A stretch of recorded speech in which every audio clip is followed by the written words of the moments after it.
That's better.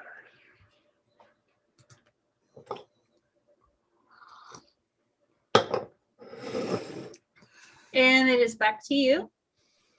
All Right right. now. Can you make me co-host as well, Russ? So I can. I will. moderate. I will Yeah. empower you, Awesome. especially to mute anyone who accidentally has their mic on. Every now and then we get a barking dog or the news TV on.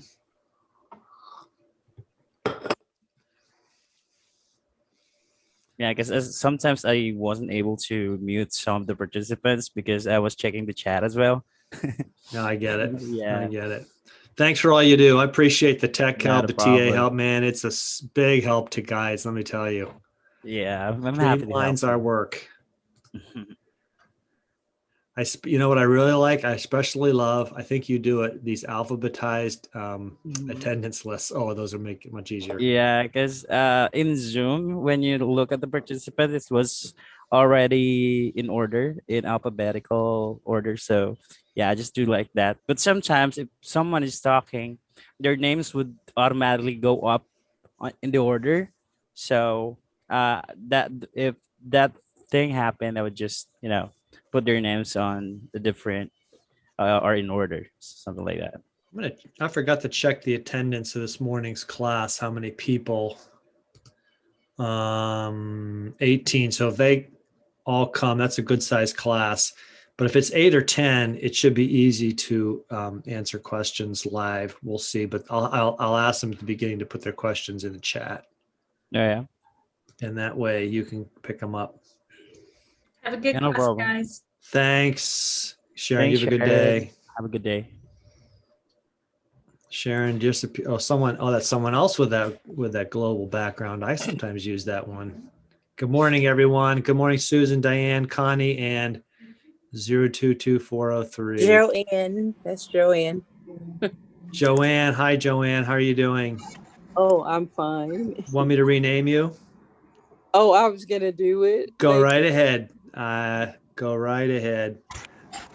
Hi, Yvonne. Hi, Neela. Hi, Russ. Hi, Susan. Hi, Ellen.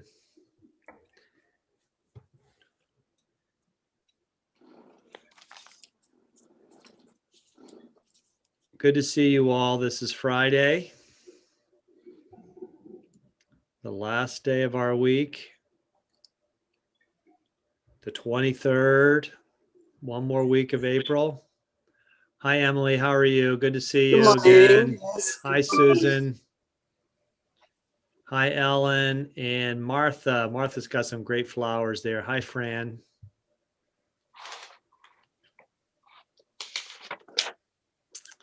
There you go, Joanne.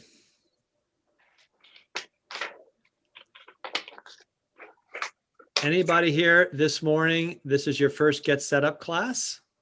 Raise your hand if it's a first Get Set Up, or do a reaction hand. You can do a raise hand in your reactions. Anybody had this class before? Oh, everybody new to the class and no one new to, okay. Well, we have repeats. There's nothing that keeps you from repeating this class. You can take it 5 times if you want. And this class, I'll mention it later, but it will be live streamed and you can get a recording. And I tell people a handy thing to do in some of these demonstration classes is get the recording and then you can pause the teacher and practice.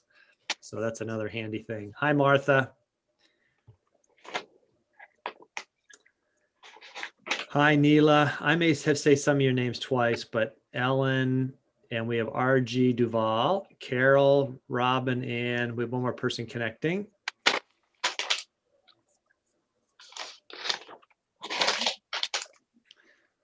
We got great attendance this morning. We had 18 signed up and looks like we got 13 here so far. Hi, Michael. Welcome. Glad to have you with us.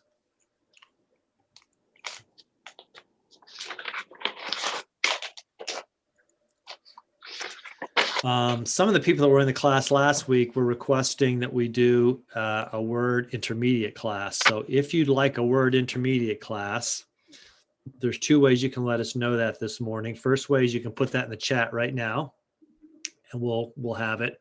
The second way is you'll get a follow-up email to this class, which tells about more classes you can take, but also it gives you a chance to give feedback. And I love feedback as an instructor. Tell me how I can do a better job. And you can also suggest classes to us. So if you suggest an intermediate class in that follow-up email, more than just I will see that too. So other people will see it. So we've had some discussion about getting it set up. So in a couple of weeks, you should be able to take Word Intermediate. This is an introduction class, so introductory class. So it's basic stuff. However, here's the thing that you can do right now. You can put in the chat 2 things you'd like to learn this morning. Okay. If you please put in the chat for me 2 things you'd like to learn. And I'll see if I can cover all the things that people want to learn. We'll be doing basic stuff, but there's always a few other features because like I like to say, Word can do 1,000 things or 10,000 things or something like that. I can't teach them all in one class, but I can at least try to get everything you'd like to know. And maybe you can stump me. You might ask me something like, I don't know how to do that. So,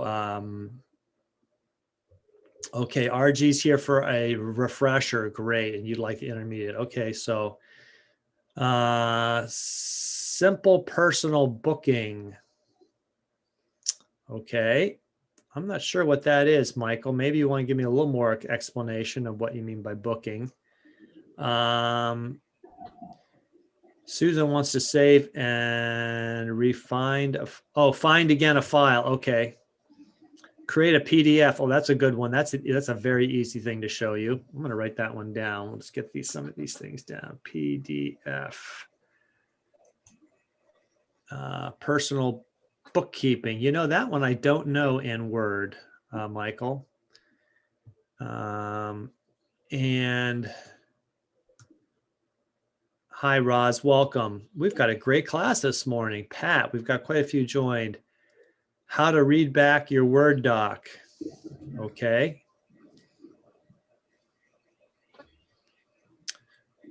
Show us how to find the recording on the site. Okay. I'm going to ask Lester about that one. We'll have to go out to the site and see if we can find the how to find the recording. These classes are all put on a YouTube channel. That's where you can find them, and that probably is where you'll get the link. And maybe Lester could find that link and put it in the chat for us now, and I'll make sure it also gets in the notes at the end. So I'm asking everyone who's joined this morning, if you'd like, you don't have to, but it would help if you put in the chat 2 things you'd like to learn. Yeah, I was wondering, Michael, if you were thinking about bookkeeping, that it would in Excel. I have taught Excel classes. I'm not teaching any right now. Wade is doing those, but there is sort of a function of bookkeeping, certainly in Excel. That's true. I will mention that you can get help to help it get set up. .io. I'm going to go ahead and start sharing with you this morning, and we'll start to give the class a good start. Please continue to put into chat anything you'd like to learn this morning.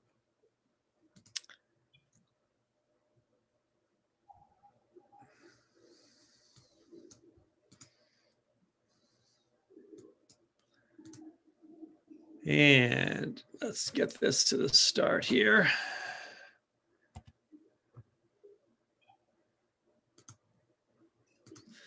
Okay, everyone should see something that says Word Basics. So if you nod your head that you're seeing that, I'll know that we're all looking at the same thing. Excellent. We're on the same virtual page, as I say. Super. I'm Russ Eanes, your guide. I'm from Harrisonburg, Virginia. That's in Western Virginia, the lovely Shenandoah Valley, home of James Madison University, agricultural farming land, and I love it here. I'm a writer, a walker, and a cyclist. I do a lot of cycling in the farmland around us. I formerly was a book publisher, and I love to help authors shape their ideas into a book. I'm now a full-time guide with Get Set Up, and I love all the energy I get from working with older adults and learning together. It's a super community. Get Set Up helps you learn useful skills from people like you so you can do wonderful things. We learn from each other. Ideally, we can see you and your cameras are on. You can request a recording after class of this class. You email help@getsetup.io. If you're joining by live stream, and we are live streaming this morning, the best way is to participate is to join us and register for a class. And Get Set Up's not paid to promote any specific products, so we're not being paid to promote Microsoft Word today. Here's our agenda. We're going to talk about what Word is and how to get access to it. We're going to show how to create and save Word documents called docs. We're going to do a tour of the main menus and ribbons, and then I'm going to show you some simple formatting of documents. But I'll mention for the last time, if anybody has some specific things they want to learn today about Word, other than the basics, please put them in the chat and I'll see if I can help you with those.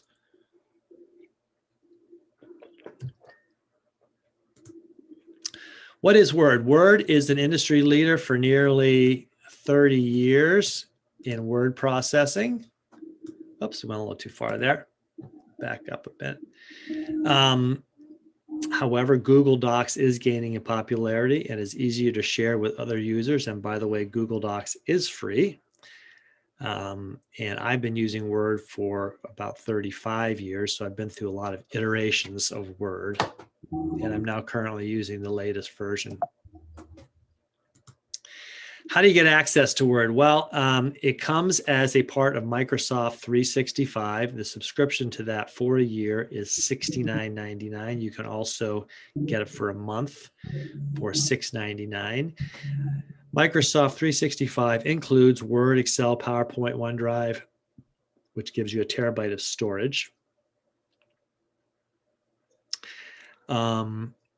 You can buy earlier versions of Word. They are out there. You can either download them or you can buy them on a disk.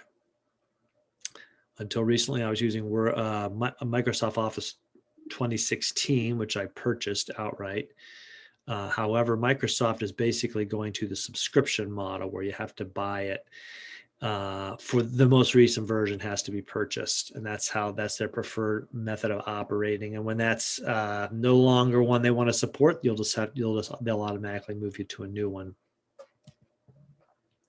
So I'm going to go ahead and I'm just going to start by showing you Word. We'll just go right into it. And let me remind you again, if you have any questions this morning, please put them in the chat. I'll also pause at times and invite questions on anything that I'm showing. So I'm going to go ahead and I'm just going to open up Word. And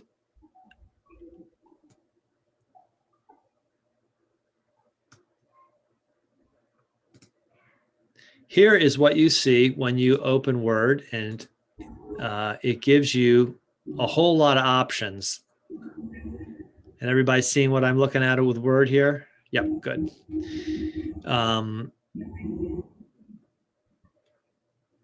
The most common option any of us will choose, and that's what's highlighted in blue here, is just to start with a blank document. But if you're new to Word, you can take a tour on it. It'll show you all sorts of tips about stuff. And then they have lots and lots and lots of templates. And templates are basically just commonly created documents, and these are formatted for you in advance, and you just fill in the data. Everything from calendars to notes to resumes. Up here on the right, when we click on more templates, it shows you all the resumes they have, all the various templates they have, and there's lots of them. Lots and lots and lots of templates. So I'm going to skip the templates this morning because we're just going to go straight into looking at a blank document. So I'm just going to click right on that. Let me just show you one other little function. When you are using Word frequently and you're creating lots of documents, if you want to find something that you opened previously, you click over here on Recent, and then it brings you chronological order starting from the most recent, going on the past, all the Word documents that you've had open. So you can see I've got lots and lots. I'm a heavy user of Word because I'm a writer. Been using it so long. But that's a very handy thing. It's this little recent button right here, because often if you're editing, working on something, let's say you close it and go do something else for a couple hours or a couple of days, you want to come back, start off where you were, just click on recent. It'll find the documents that you had. We're going to go ahead this morning though and just do a blank document like this. I'm going to make it large. And what I like about Word so much is it gives you what essentially looks like a clean sheet of paper. And I'm just going to type on there because it looks like this. Hello, good morning, everyone. Okay, so it's real easy just to start typing on a Word doc. And of course, if you hit the return key, it gives you a carriage return. Word processors mimic typewriters. And it's funny that I can say that to people who are older, because most of you or all of you will remember having typed on a typewriter. I got some kids who've never typed on a typewriter. I have 4 sons and 2 daughters. And actually, some of them did play with typewriters growing up, but some of the others never have. And so they wouldn't really know what I'm talking about. They only worked with a word processor. So anyway, if I say it looks like a clean sheet of paper on a typewriter, I'm talking to people who can understand what I'm talking about. Okay, up above Word, up above the sheet, we have the menu. And I'm working on an Apple, by the way. That's why I see the little Apple over here. It's a MacBook Air. I have Office 365 for Mac. So most people are probably working on a PC. You'd get it for the PC version. If you are working in a Mac, you want to buy the Macintosh version. Looks very similar. These are the many main menus up here. You have the file menu, which has all sorts of, drops down, pulls down a menu. And of course, whenever there's a little arrow at the side, there's more things underneath that. So that's what the little arrows mean. There's more things right here. So I can also open recent ones here, so that she has a list of a few of the maybe 8 or 10 of the most recent documents are right here. And then if I want to do more, I just click on more. It'll bring up that big page of all the documents I worked on. You've got your edit menu, which does undo typing, redo typing, pasting, that sort of thing. I won't go over each of these in detail because they're all often almost completely replicated in what's in the ribbon that is below. And I'll show you, we'll get to the ribbon in just a second. However, I do like the insert menu because I find that's what the fastest way to get things done is to go to the insert menu. I tend to like to insert a picture or a chart or a table.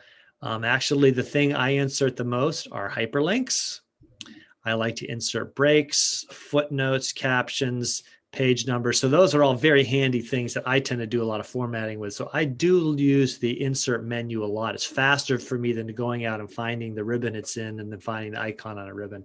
Again, I've been using Word for so long, it's just kind of second nature to me. You can also do some auto text in there.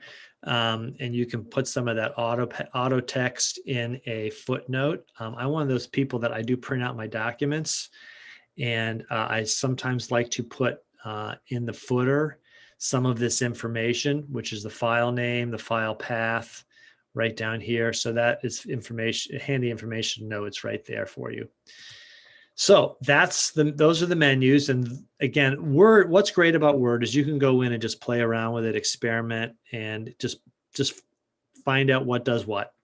But this is what Microsoft calls the ribbon. And so if you work in a Word, Excel, PowerPoint, they all have this ribbon up here. And the ribbons are icons of the most commonly used functions. So you can, I tend to use the one on the home ribbon. So now you've got sort of a sub menu, and these are different ribbons. So this is the home ribbon, has all these things here. If I click here on the insert ribbon, it shows me a whole bunch of stuff. All those things I mentioned before that I like to insert are also out here on this ribbon.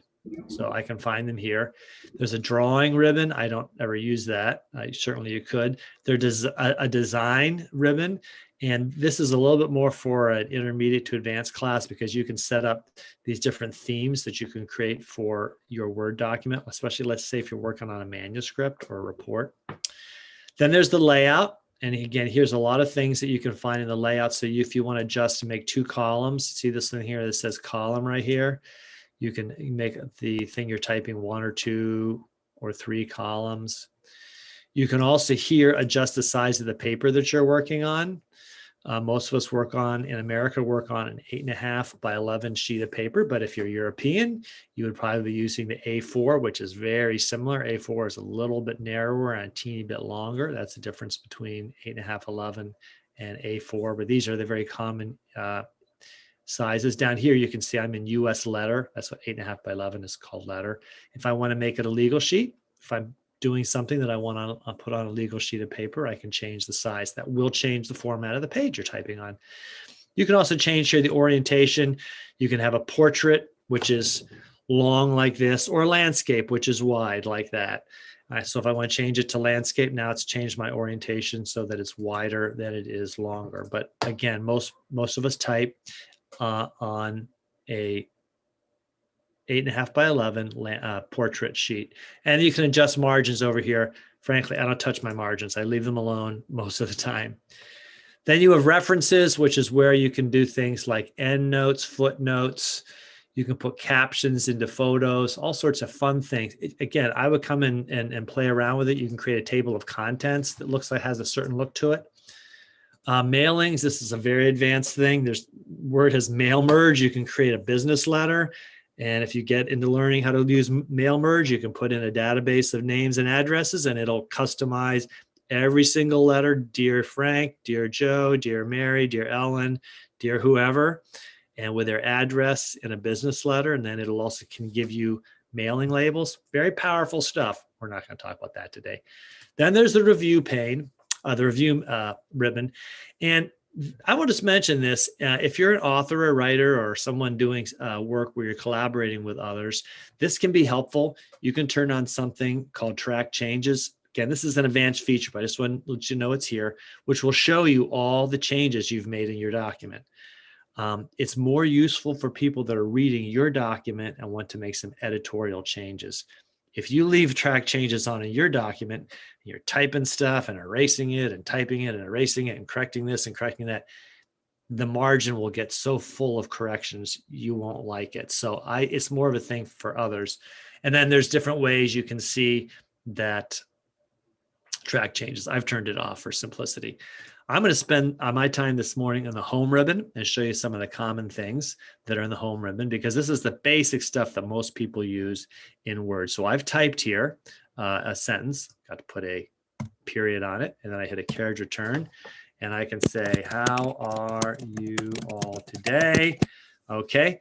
Now I'm going to show you a few things about formatting. So I'm going to go here and I'm going to actually hit a carriage return because I want to put a heading above the first sentence I typed. So I move my cursor up here. You can see the cursor flashing in front of hello, and I hit a carriage return. It's now advanced that down one. Now I can move my arrow up and my cursor is up in the first line. I'm going to give this a name.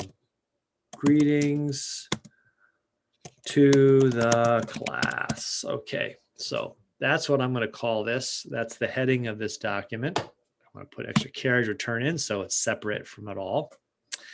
Now, that's how I've formatted it. I want to make this bold so it stands out. It's the header. So I'm going to highlight the whole thing, and then I'm just going to go up here to this little B, and I'm going to make it bold. So now it's the same font, but it's bolded.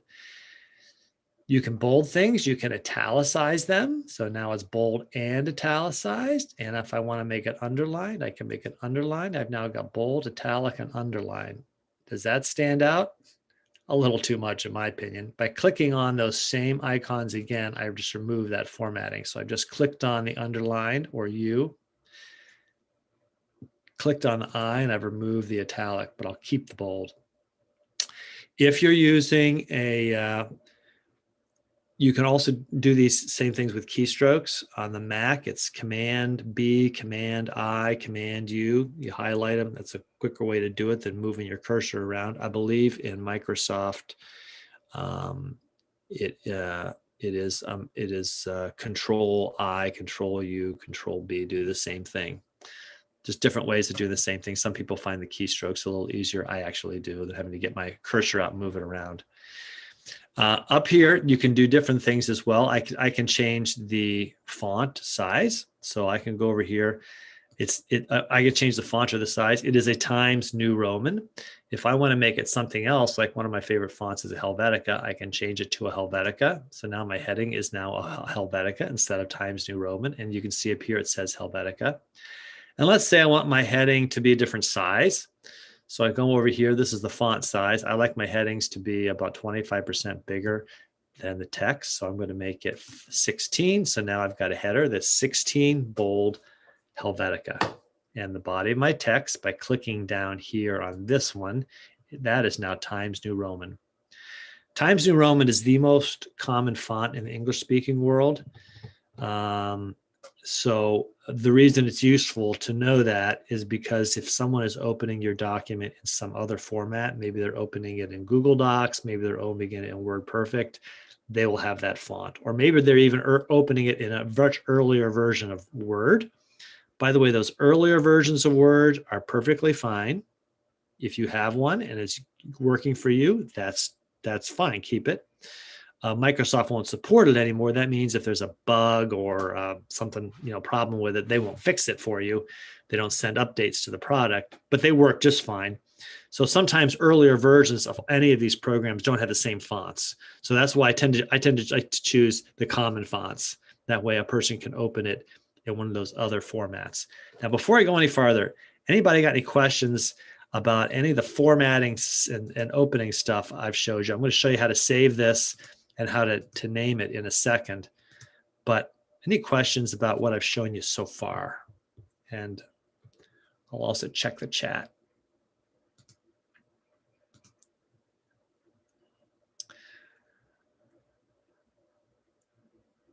Okay. And someone said, how do you know what version of Microsoft Word you use? I'll show you here real quickly before I save this. If you go up here to Word and you find About Microsoft Word, click on that and it will tell you the version you are using. Mine says version 16.48, which really doesn't mean much to me. What's more useful down here is I can see 2021. I mean, that I shouldn't say the version isn't useful. It is useful to know that, but a lot of us, those numbers don't really mean much. This down here tells you when it was created, 2021. So that tells me I've got the latest version of Word. Okay, let me show you how to save this. So I've started something, and I'm not positive if a Microsoft looks the same way, but I'm going to assume Office is what I'm talking about. But up here, you can see I've just says document 1. Word defaults to call any unnamed document that you start working in document 1, then it calls the next one document 2, then it calls the next one document 3, and so on. Those are in sequence each time you open the program or the app. So if I close this and reopen it later today and start a new document, it'll call it document 1. If I leave this open for a week, and I've often left my computer and Word open for days on end, every time I start a new one, it'll give me a new name. So I might look up and discover I got 8 documents open there, document 1 through 8, new documents. I better start saving those and naming them. So I'm going to give this a name. So here I am. I'm going to go over to I like to do it. There's 2 ways you can do it. There's a save icon. This is kind of the universal save icon. It looks like one of those old little tiny discs that we used to put in to save stuff, back 20 years ago. You can do save there. Okay. Or, and that's when you're working. Let's say you've got something already named and it's identified and you want to just save your work. You can do that. Or just by habit, I tend to go to File, Save As. That's just my old habit. Whenever I'm working with something new, is save it as something.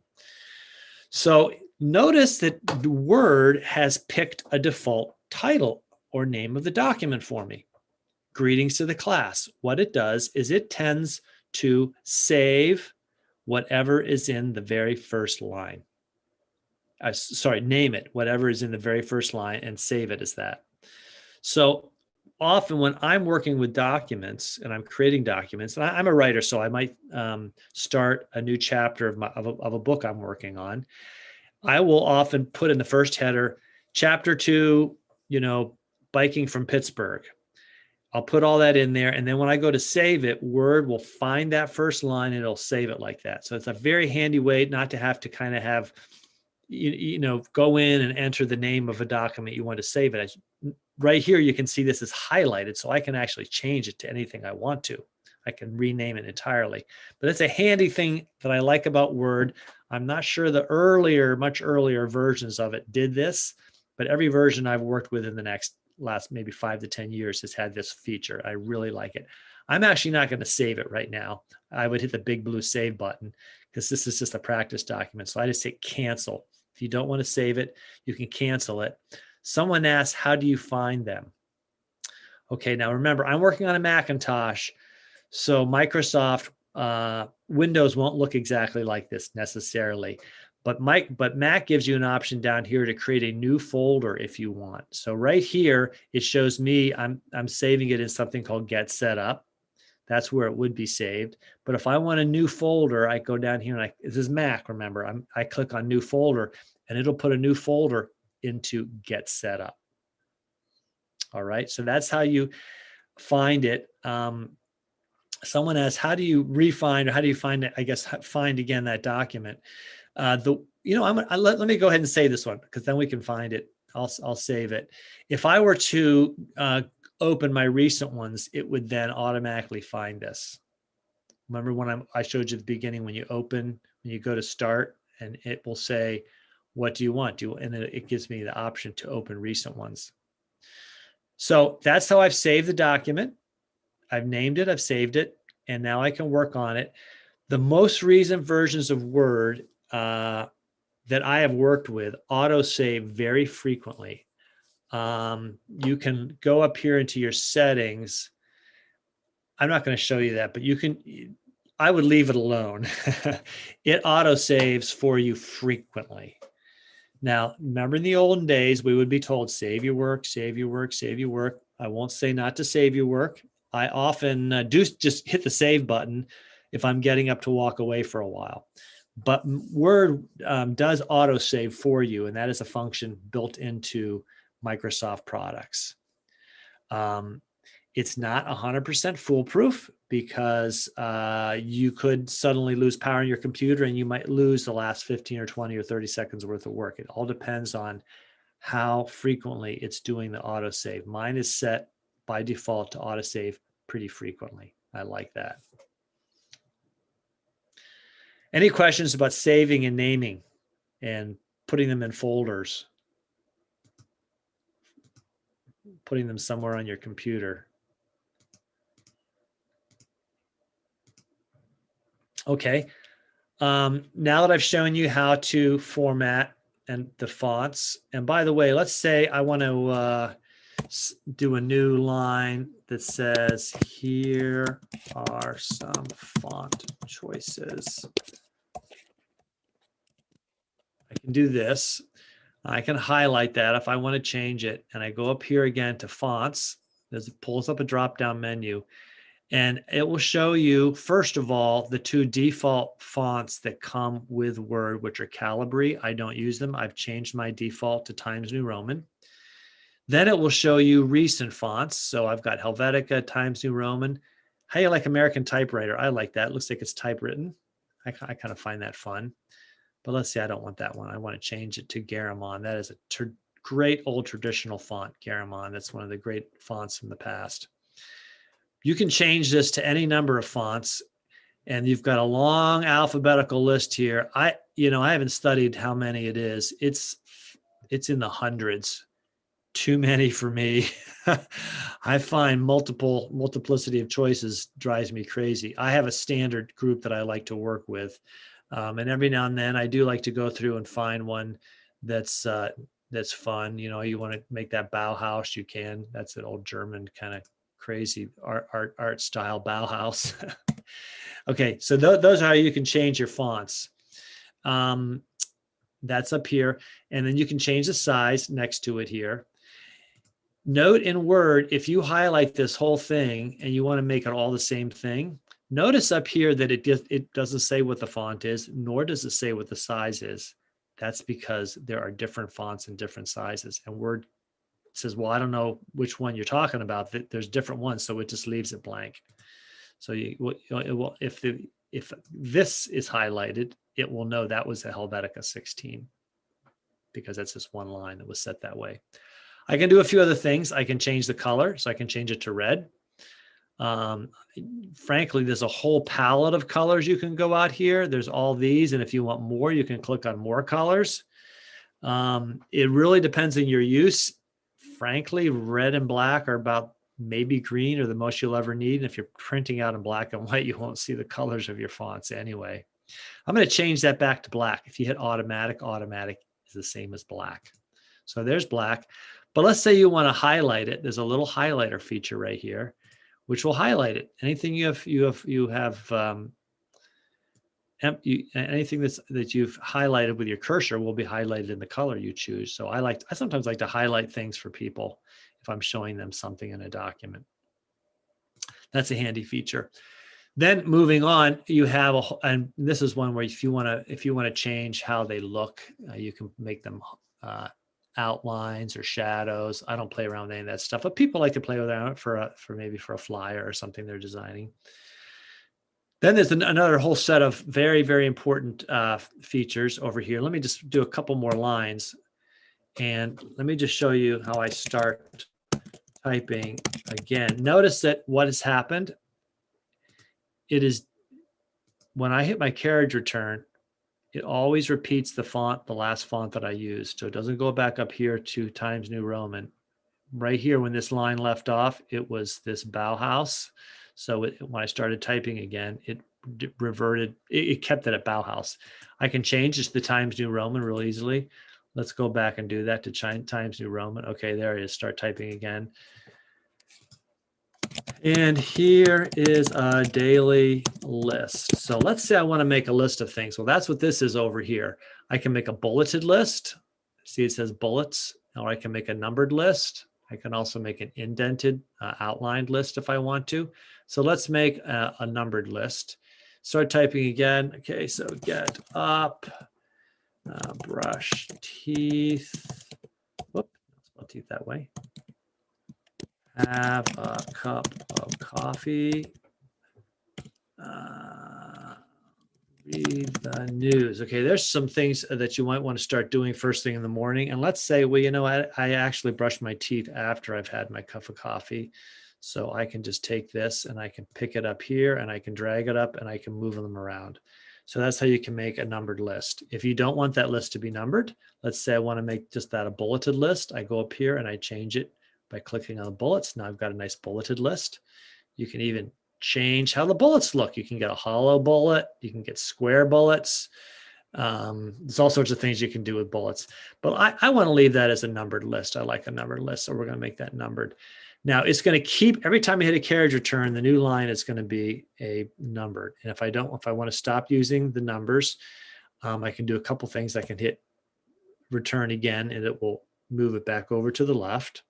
I can also hit a backspace and it'll delete it, but it'll leave it justified in the line of the numbered list.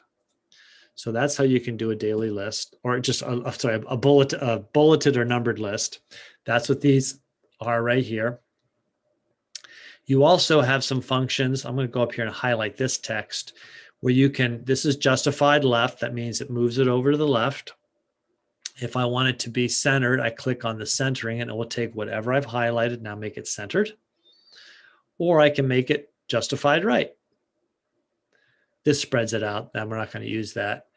I'm going to go ahead and make it left, but I'm going to make my greetings to the class centered. So I'm going to go up here and click on centered. So now I've got greetings to the class, and I'm going to get rid of that highlight. So let me go up here and say no color. Okay, greetings to the class. My is now centered. And you can always tell what things are because if you click on the line, okay, see how that's left? Because I click on that line, that shows that's left. If I go here, it now shows that it's centered. It also shows that it's bolded. Then let me show you one last thing. So let's go down here to where I'd stop typing. And here is a line of text.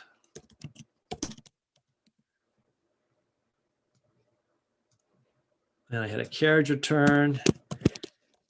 Here is another line of text. Here is yet one text. Okay. So now I've got 3 lines of text. I'm going to show you what this is over here. This is the line spacing option right here. This is a very commonly used one. So I can go up here and I can now highlight those 3 lines of text. And let's say I want to change the spacing. Well, I go up here and here are the most common spacing: single spacing 1.0, 1.15. That is the default set into Word. It gives you just a little bit of extra space between the lines so they're easier to read. I can make it 1.5. I can make it double spaced if I wanted to. If I'm creating a manuscript for someone who is going to edit it, who's going to print it out and edit it by hand, I give them a double space. That's the old way of typing things, the double space, so you could read it. Single space documents is actually a more recent phenomenon among documents. That's why that 1.15 has come into existence as the default. It's a little bit easier way to space your lines. You can make triple space if you wanted to. I'm going to go back to the default of 1.15, but I'm going to show you something else here that's very handy. If you want to change your line spacing options, you can go down here to the bottom of that drop-down menu, click on it, and now it opens up a dialog box with a whole lot of stuff about how you're spacing. And this would be something that would be worthwhile sometimes going in and playing around with. So it shows you that there's 2 menus. There's the indents and spacing, and then there's a line and page breaks menu. So those are 2 sets of dialogues here. It shows you my alignment is left, and we remember that I had a little icon that showed me that.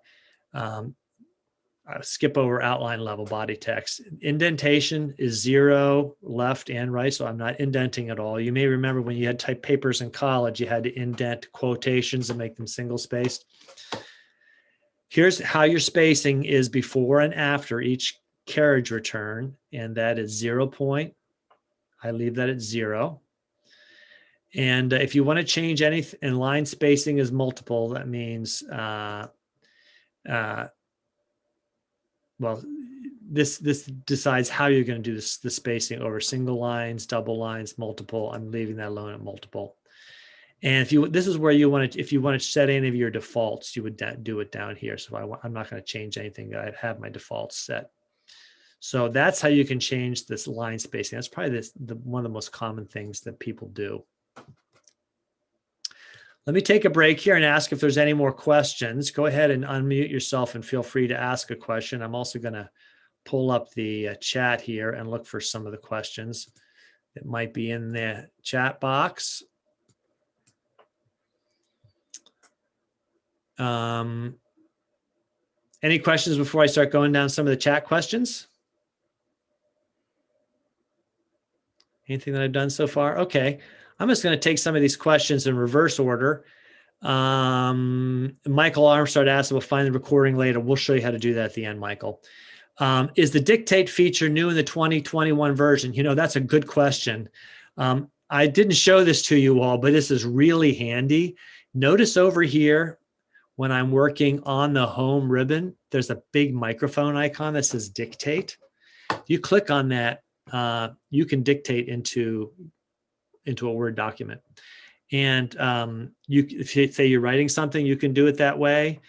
A really handy thing that I like to use it for is I'm transcribing letters that my father wrote about 70 some years ago. And I can just read them into the computer, and it's much faster way than hand typing them. I can dictate faster than I can type. So that's a very, very handy feature. I like it a lot.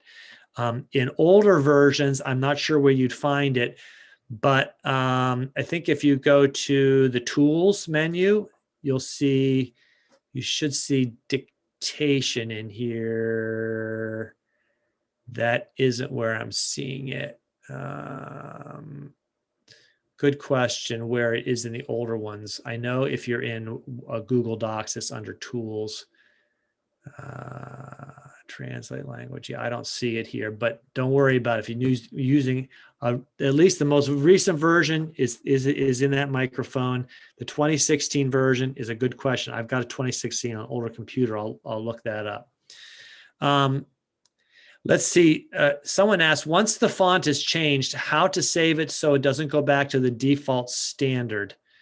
I'm not totally sure what the question, what you're asking exactly, but once you've changed a font in your text, so if I'm typing, I'm going to just show you down here. If I'm typing down here, here is yet another line of text. Every time you hit a carriage return, everything going forward will stay in the last chosen font that I've got. In fact, it'll stay in all of the last chosen formats, everything, font size, font type, line spacing, until you change it. So that's the one thing about Word. It'll keep it until you change it. So if you want to change something earlier, then you need to go back up and highlight what you want to change. But it doesn't change anything going forward from the last place you've typed in your document. Michael asks, is the Apple ribbons the same as a PC? I think it is. I used to work in both worlds. When I was a book publisher, I worked in Microsoft at work, and I worked in Mac at home, and the ribbons look very similar. I think they're very similar. Can you make a Christmas list and labels in Word? So maybe you're thinking, can I make a set of labels to put on presents? You can. That's a more advanced features, but there is a function in Word, and if we get a chance, I'll show you the labels function where you can create labels. Carol says, my blank document always opens with a couple of words from an old document. How can I get rid of that? I'm not sure. It's possible that you somehow created those words from the old document as part of a default. Carol says, on older version, it always double spaces. How to change that? So what you do, I'm not sure if it works this way in an older version, but I'll show you how it works here. If you go to your line spacing options, I think I showed you, you set whatever is in here, you can set as the default down here. I'm pretty sure the last two versions of Word function that way as well. Roz wants to know how to do a ruler and hyperlink something. Okay, I'll show you hyperlinks in 1 second. Let me first show you the ruler. You go to layout, and I might need a little help here. I rarely use the ruler, but you can find it. Is it the view that shows you the ruler view? Anybody want to remind me where to find the ruler? I have found it. I never use it, but you can't. I think I saw it. You just had one it. of the ones just had it. insert or home or. Yeah, it's selected right there. It's under the word references. It's already selected. Well, oh yeah, I'm sorry. It's right there. See the ruler across the top? There it is. It's selected. If I want to get rid of the ruler, I click on that. And now it's not there. So if I click on ruler, you want to use the ruler if you're trying to figure out what your margins are. So you can see this margin is set at 1 inch, and it's set at 1 inch over here. And I've got 6.5 inches. How do you change it? How do you change it? You can reach up here and you can drag it like this. Okay. Grab both. Well, let's see.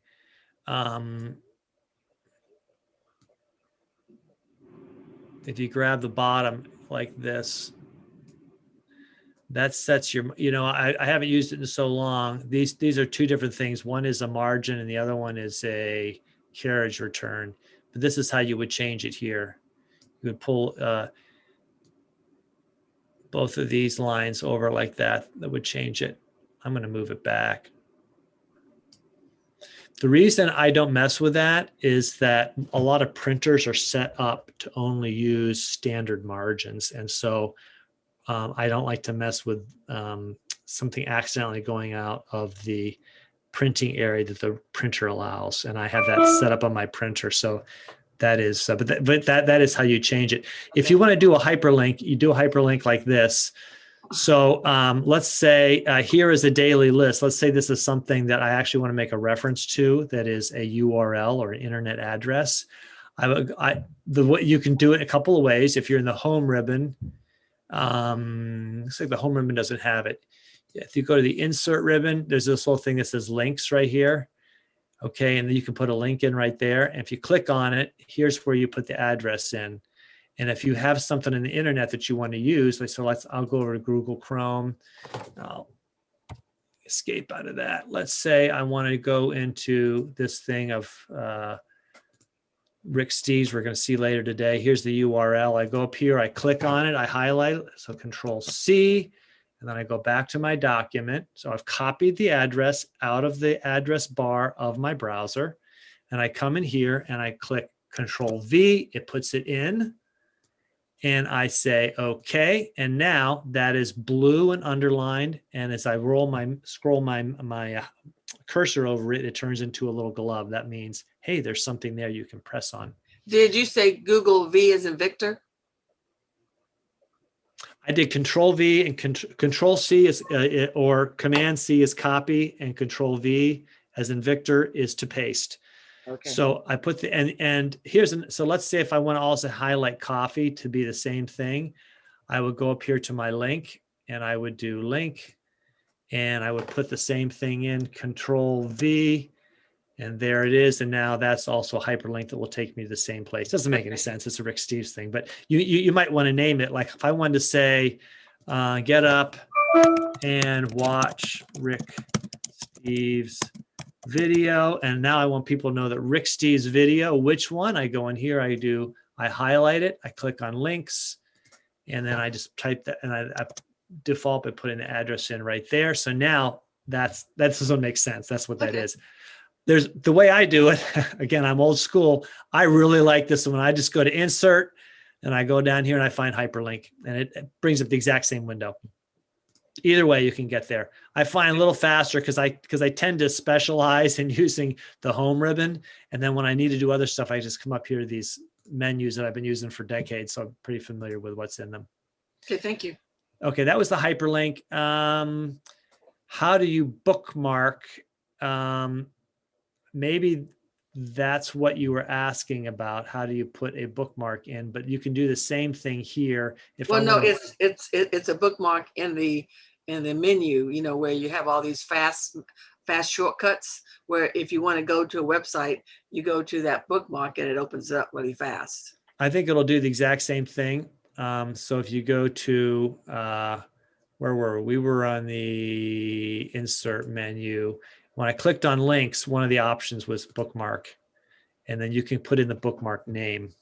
No, not in a document, just, you know, like you just want to go to an organization, you know. Like, oh, you mean like in a web browser? Yeah.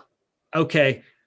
Chrome does it one way. I tend to mostly work in Safari, but if you're doing here, if I wanted to save this, I would just go here and I would say bookmark, and it would say bookmark this tab. Okay. There you go. Book this tab. Okay. Okay. And let's come back here to Word. Where was I? Okay. What is OneDrive, Notes, and Cloud? Those, the cloud is storage that is off your device. That's a very simple way to put it. Imagine instead of having a little hard drive here, you have this thing out there somewhere else on a hard drive, and you can access it from any place wirelessly.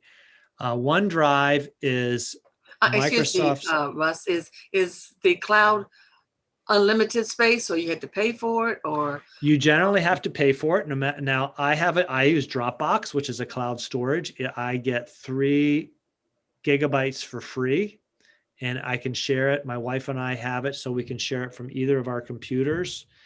If you want to get more than 3 gigabytes, you have to pay. OneDrive comes with the Microsoft product. So you're paying $70 a year for the whole Microsoft suite, but then you get that 1 terabyte, which is a lot of storage space that comes with it. Beware, this is why I don't use it. If you decide at some point you want to stop the subscription, you will lose your storage like that. It'll be gone. And you lose everything that's in it. You'll lose access to anything that's in it. Yes. But anybody else can retrieve it. If you shared that drive address with them, yes, unless you were the one paying for the storage and you stop paying. So if a lot of companies use it and it's shared, and so you know it's always going to be there. Of course, that's your business. If you quit your business or retire or something worse happens to you, you will lose access to it. I'm not sure I want to recommend anyone over the other. I've been using Dropbox for over a decade. I'm very familiar with it, but there are many services. Apple has the iCloud, which is the same kind of thing. So Notes is just one of the, I guess, I'm assuming you're asking Notes if it comes with the Microsoft. It does, but I don't know what to use it for. I don't know. It's just like a notepad that you just put Yes, it's a put notepad. information in. I mean, It's a notepad. I have something similar on Macintosh called, believe it or not, Notes. And what I like about it is it syncs to my phone. And so often I'm out and I need to remind myself of something. I can put the note into my notes on my phone, and then later I can come back to my computer. I'm also a writer. Sometimes I'm traveling or doing something and I have some ideas. I dictate them into the notes in my phone. And then later they appear on my computer. I can cut and paste it into a document that I'm writing with.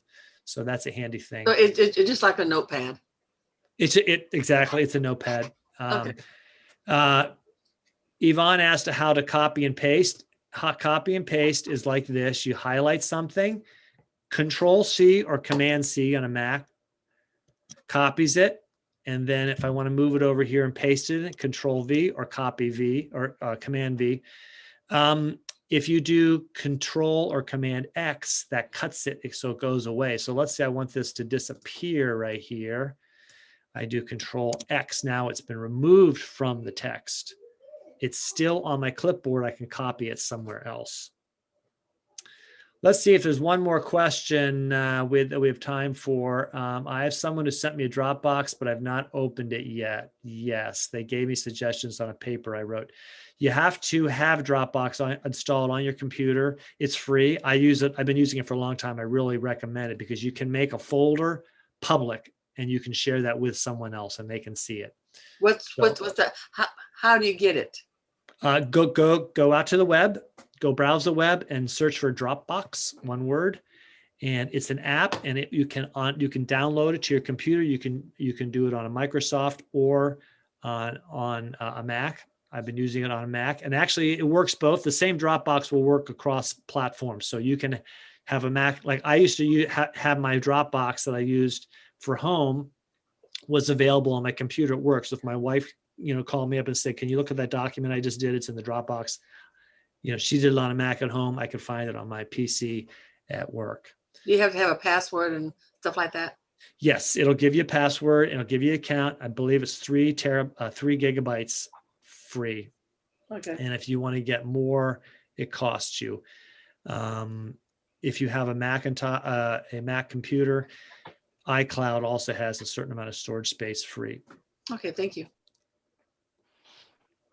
Well, that's about all the time we have questions for this morning. I hope you all found this helpful. We did a very brief overview of everything. I'm going to show you one more thing before we go away. Just remind you of some upcoming classes that I'm doing this afternoon. In fact, if you want to come back, some other classes related to this. Let me mention those first. There is an Excel beginner and intermediate class you can take. And I believe the Excel intermediate might be today. So check that out, Michael. We also have a basic Google Docs class. Google Docs is very similar to Word, so it's handy to know it, and it's free and it's easy to share. I have a new member orientation, so if anybody's new today, 2:00 today, you can come back and join me. And we have History Friday today. France's ancient cave paintings and some other historical things about France. That's at 4:00 Eastern Daylight Time. Hope to see some of you there. Again, I want to encourage you to give us feedback either on ways we can improve the class or other classes you'd like us to teach. You can send that to us when you get your email. I will also include in the class notes my personal Get Set Up email. You can contact me. Neela says, don't forget us how to find the recording of this. You'll get that in your notes. And Lester mentioned it again, help@getsetup.io. You'll get that in your notes. Okay, thank you, everybody. It's great having you. When is the Excel beginner class? Michael, check the class schedule. I'm pretty sure the beginner class is Monday. I used to teach it Monday or Tuesday. Wade teaches it now. So you can either search for Excel or search for Wade, and you should find that Excel beginner class. Good luck with it. Thanks for being with us, everybody. I enjoyed you all. and hope to see you in some other classes. Look at that. Lester put the class for you in the chat. Check this now, Michael. The Excel beginner class. If you click on that link, I'll stay around for one more minute so you can click on that. I'll show you how to register for the Excel class. Remember, all Get Set Up classes are free. And please tell your friends about it. We love sharing these classes with everyone. So the more the merrier, is in my opinion. And I hope to see you all in some other classes. Have a great day. Thank you very much. Thank you. Bye. You're great. Thank you.